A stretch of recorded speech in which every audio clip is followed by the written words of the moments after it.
Всем привет! А у нас снова весна.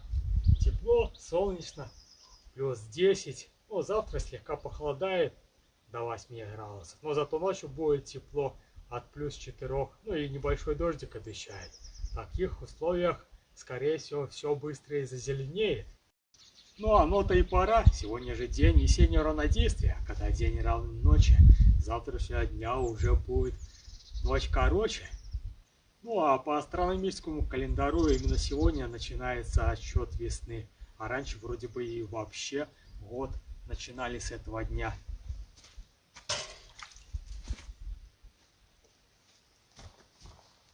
А пока тепло, я продолжаю работать в саду. С дровишками уже практически закончил. Ну, по крайней мере, яблоневые ветки с сада все перевез, порубал. Ну, лишь остались огромные колоды от ивы. Здесь пару штук, ну и в основном там за баней. Доколю и останется только сложить. Но делать это буду, как уже и говорил, не сейчас, а где-то через месяц. Пусть еще слегка обвеются и досохнут.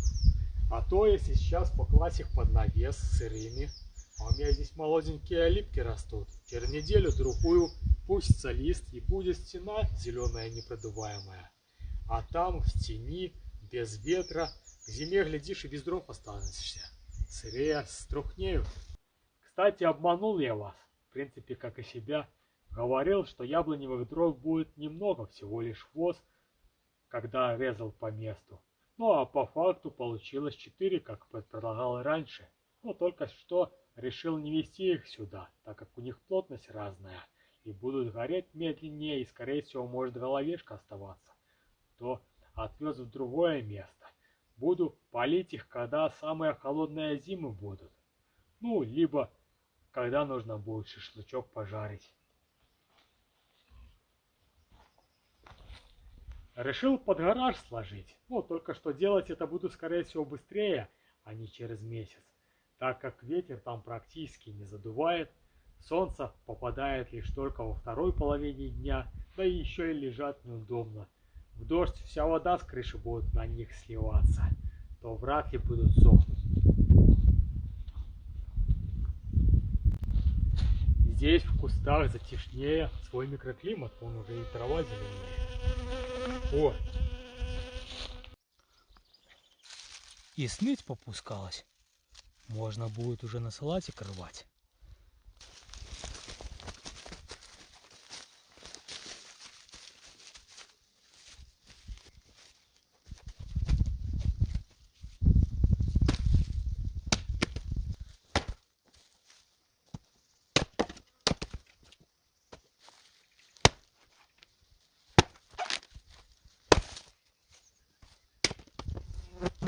Вот так я вот с ними измогаюсь, по чуть-чуть отрезая, по несколько колод в день. А кучка медленно, но уверенно растет. Еще где-то 15 колод таких осталось. Ну, я думаю, скорее всего, все сюда и влезут. Как раз баню топить на зиму, может, и хватит. Ну, а вот на дом уже вряд ли. Ну, я-то особо и не переживаю. Там же еще береза будет. Ну и сарай же все-таки надо начинать разбирать. О, походу приехал кто-то.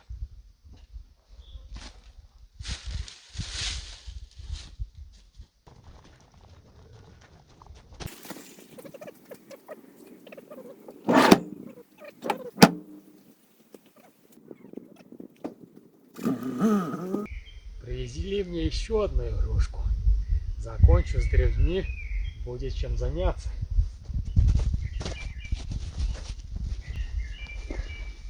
Блинки, довольно-таки тяжеленько.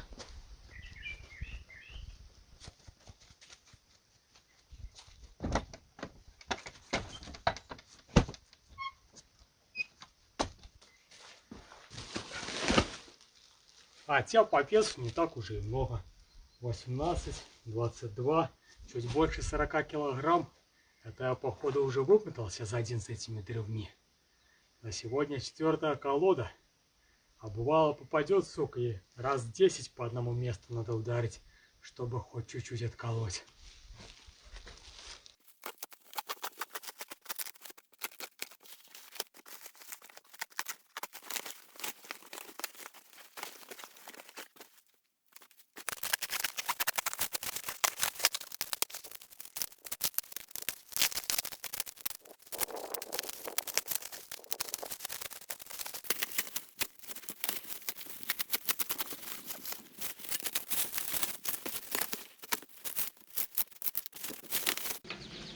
запаковано добротно. Купил я себе косилку навесную до мотоблока. В этом году буду уже сено не руками косить. Ну, конечно, если получится. Так как купил я ее КН-1 от МТЗ-овского мотоблока, бэушная советская. С такими вот косами, как она называется, сегментная. Надо будет еще придумать, как ее присоединить до моего мотоблока.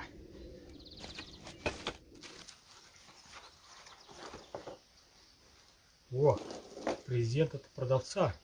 Ну, не смотри, тебе тут вкусняшек нету. Это все мне, хотя, на, попробуй. Пойдет? С косой буду попозже разбираться. Она где-то моих лет, хорошо упакована, в дороге ничего с ней не случится. А вот с черенками нужно что-то сделать. Выцегонил я несколько веточек голубики у бывшего хозяина этой косы, пока он отговаривал меня ее покупать, так как она у него не косила, а только жевала. Ну а я, если даже и не смогу ее настроить к сенокосу, то как минимум сейчас землю подготовлю.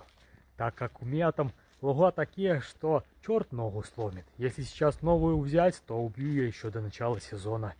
А эта советская техника справится с любыми проблемами. А то там на этом поле всего можно найти. И корчи, и палки, и камни, даже арматуру попадалось. Ну а так, даже если потом сено не смогу косить, как минимум осенью зерновые еще ею беру. Смотрю, вместе с веточками голубики передал еще черенки разных сортов виноградной лозы. Попробую виноград выращивать на севере страны. Вино-то я не пью, но буду изюм сушить. Тем более их размножить — это плевое дело.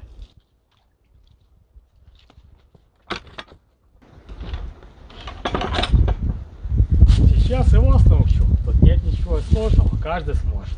Я уже такое в детстве делал. Для этого нам понадобится кусочек однолетней лозы, толщиной желательно в карандаш, такие лучше приживаются, так как у них запасов больше, с 2-3 почками. Сделать сверху надрез над почкой прямой, сантиметрах 1,5-2, и снизу также, ну, можно косой, не принципиально особо. Но так как у меня они ехали дня 4, подсохли, то я их еще обновлю. Ну и сделать еще такие вот продольные надрезы, чтобы было откуда пробиваться к корням. Ну и легче это делать. Все, весь секрет. Осталось это только поставить в воду. Но еще есть один маленький нюанс.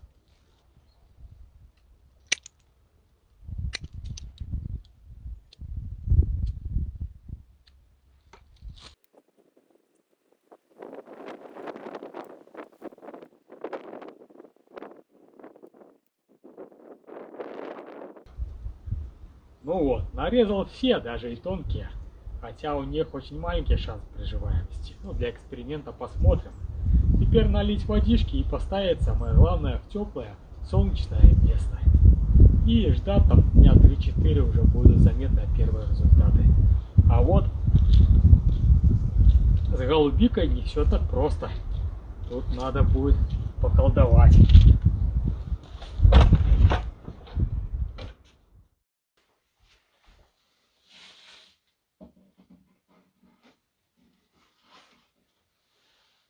Самое светлое и теплое место возле южного окна. Здесь они себя комфортно чувствуют. Вон. Даже уже цветут некоторые.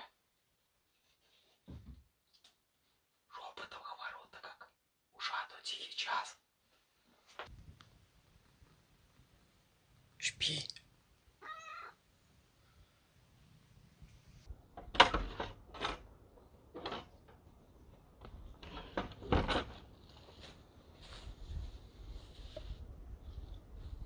Черенки голубики делаются по такому же принципу.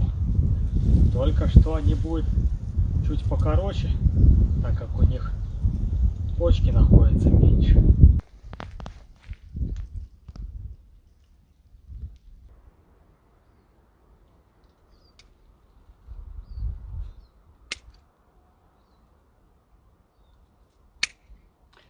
такие будут где-то сантиметров 10.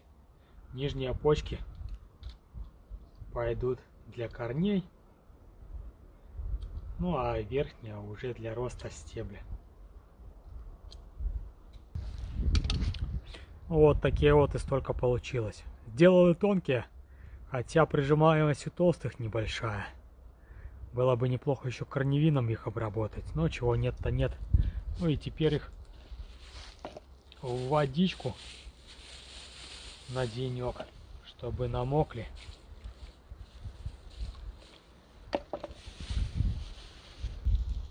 В воде голубику довольно сложно прорастить, так как этот процесс по сравнению с другими растениями очень долгий, около 2 месяцев. Да и кислотность нужна повышенная, поэтому будем проращивать в земле. Да и кислую землю тоже тяжеловато найти. У меня в принципе там за баней, где я росла, постоянно влажность повышенная, торф, то возможно и кислая, но проверить нечем. Поэтому рисковать не будем и будем брать там, где она точно будет кислая. В хвоевом лесу, благо он у меня вон прямо за деревней.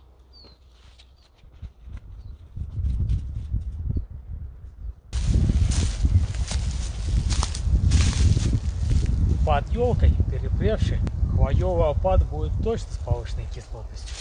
Главное только убрать вот этот верхний слой и слегка докопаться до земли.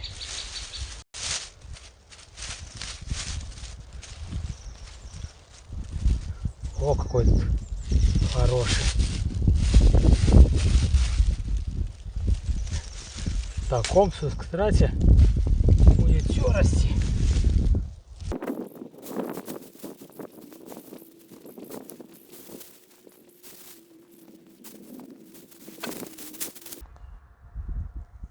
Моя липовая аллея, которую высаживал прошлой осенью.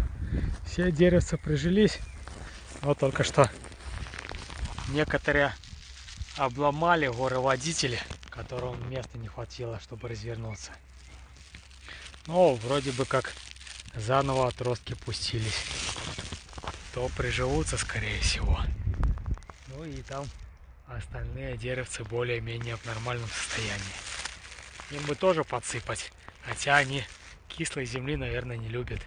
Надо будет привезти что-то получше, чем это сено.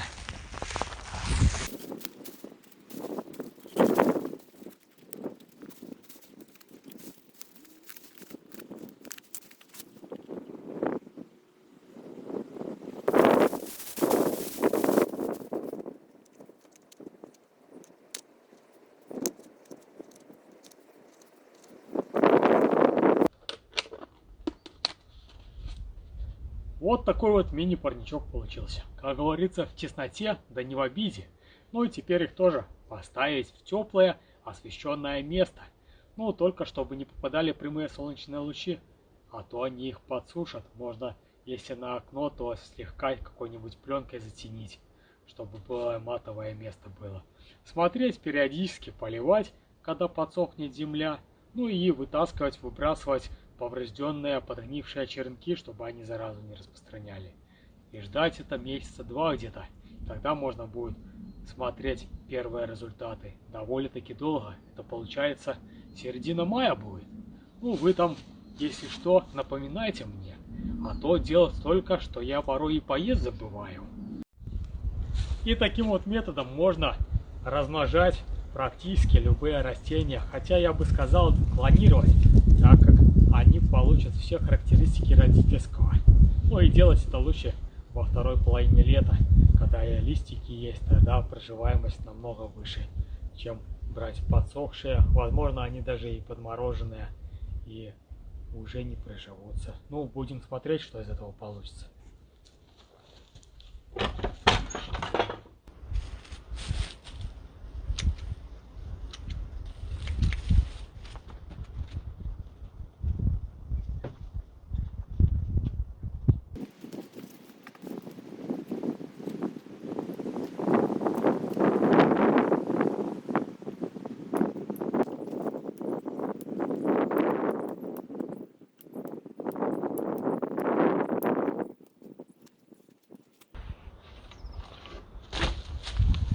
Через черенки можно прививать практически все растения, даже и плодовые.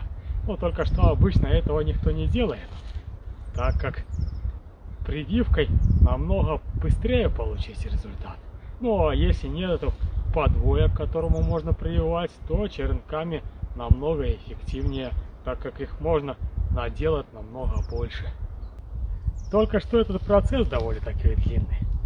Первые плоды, наверное, получится года через 3-4. Не у всех терпения хватает. А если бы каждый так делал и засаживал пустыри, то через десяток-другой лет жили бы в цветущем саду, и яблоки некуда было девать. Хотя, с другой стороны, довольно хлопотно это, так как молодые деревца, особенно зимой, любят лакомиться косули, зайцы. Это что получается? Если увеличится количество корма, то увеличится количество зайцов. А если увеличится количество зайцов, то увеличится количество волков. У меня здесь пустырей в округе хватает. Ни одному же мне куковать здесь век.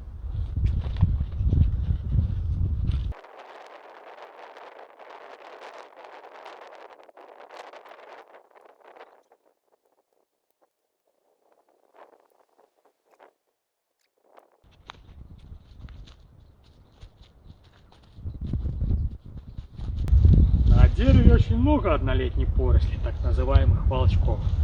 И получается, что с них самое лучшее получаются черенки. А еще получается, что с этих волчков можно по логике вещей увеличить количество волчков в округе. Будем пробовать.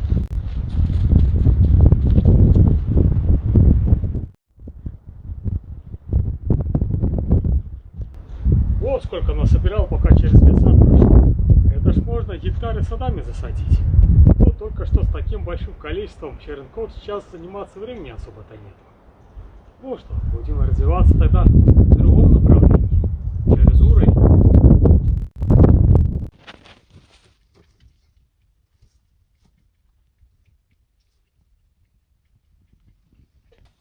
Зайцы, не бойтесь, это я пришел, вкусняшек вам принес.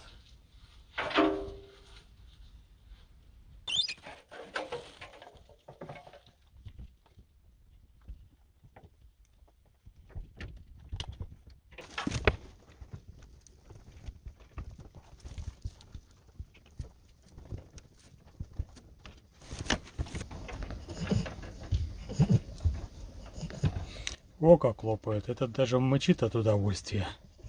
Сегодня у них будет рацион разнообразнее. Хотя у них и так рацион довольно-таки широкий. Сено, комбикорм, зерно, еще даю морковочку со свеклой остались, и, наверное, до травы еще будет.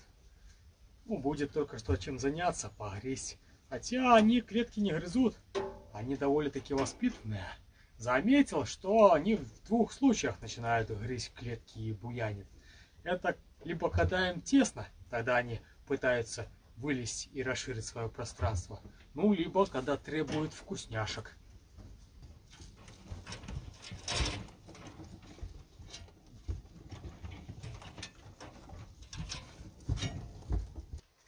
Кстати, в этих новых клетках сетка все же оказалась тоненькой. Они ее разрывают, пришлось вставить кусок старый на время, придется менять. Ну, отчасти-то я и сам виноват. Они бы ее-то и не трогали.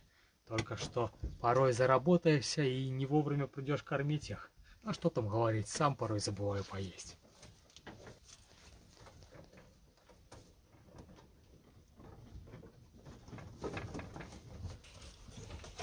Хотя порой и кролики попадают, показывают свой характер.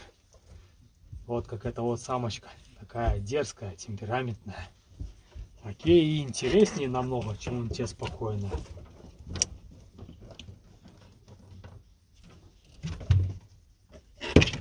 О, показывает свой нрав. О, меня не забалуешь.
Ну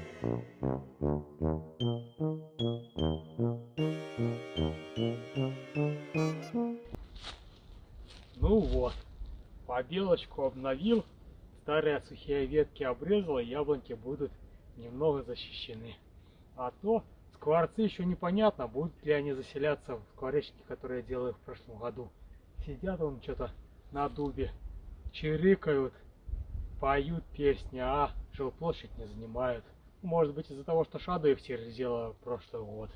Хотя там еще непонятно, кто кого больше гонял. Яблони, которые обрезал в прошлом году, не все на дрова порезал. Те, которые поровнее, потолще и покрепче, отложил для всяких столярных дел. Вот только что надо еще придумать, как сохранить их, чтобы не растрескались, не погнили. Вычитал один вариант на днях. Но вот только не знаю, надо проверять. Можно их ошкурить и занести в погреб положить на полгодика. Ну, в принципе, есть в этом логика. Если где-то на улице оставлять, то здесь постоянно влажность меняется резко, температурные режимы, то верхняя часть ствола быстрее испаряется вода, чем внутри, поэтому и растрескивается. А там в погребе температура всегда стабильная, сухо, если, конечно, погреб правильно сделан, то, может быть, и сработает. Буду проверять, но не сегодня так точно. А то как-то пасмурно стало, затянуло, темнеет. А мне еще одну яблоньку добелить. А завтра вообще передаю, что скорее всего задождит неделю. Ну, полежать, ничего с ними не делается. Практически год лежали и вроде бы не растрескались, хотя там в тени. Ну, если будет дождь, то как раз делаю себе выходной. Надо же банный день устроить, отмыться от этого всего. Хотя планировал еще в саду, чтобы окончательно работы были завершены на этот сезон, приствольные округи замульчировать. Как раз это сено в расход пустить. Потому что на огород-то особо не хочется его вести. Неизвестно там сколько сорных трав, а они-то точно еще не перепрели.